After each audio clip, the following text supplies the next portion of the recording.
Hello everyone, हम लोगों का सवाल है 51,000 का 10% कितना होगा। तो चलिए इस सवाल को हल करते हैं और देखते हैं कि 51,000 का 10% कितना होता है। तो देखिए यहाँ पर 51,000 है ना, तो इसको इसी तरह से यहाँ पर लिख लेंगे।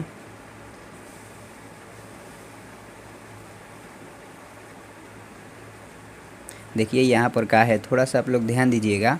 हम यहाँ पर भी का लिखे हुए हैं, तो इस का मतलब होता है गुणा। इसी तरह से इस का भी मतलब होगा गुणा, इसलिए इस का के लिए यहाँ पर गुणा का चिन्ह दे देंगे और इस 10 को इसी तरह से यहाँ पर लिख लेंगे। देखिए यहाँ पर प्रतिशत का चिन्ह है, थोड़ा सा आप लोग फिर से ध्यान दीजिएगा। हम यहाँ पर भी प्रतिशत के चिन्ह दिए हुए हैं, तो इस प्रतिशत के चिन्ह का अर्थ होता है 1/100। इसी तरह से इस प्रतिशत के चिन्ह का भी अर्थ होगा 1/100, इसलिए इस प्रतिशत के चिन्ह के लिए इस 10 के गुणे में 1/100 लिख लेंगे कुछ इस प्रकार से।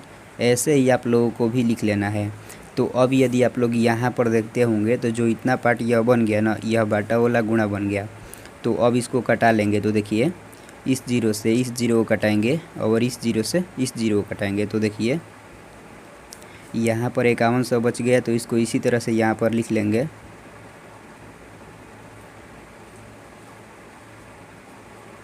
एक गुणे एक, तो एक होगा ना, तो यहाँ पर एक लिख लेंगे।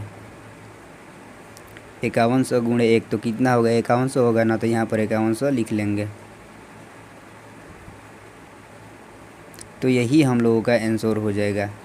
तो इस तरह से आप लोग भी इस तरह के प्रतिशत वाले सवाल को बहुत ही आसानी से हल कर सकते हैं।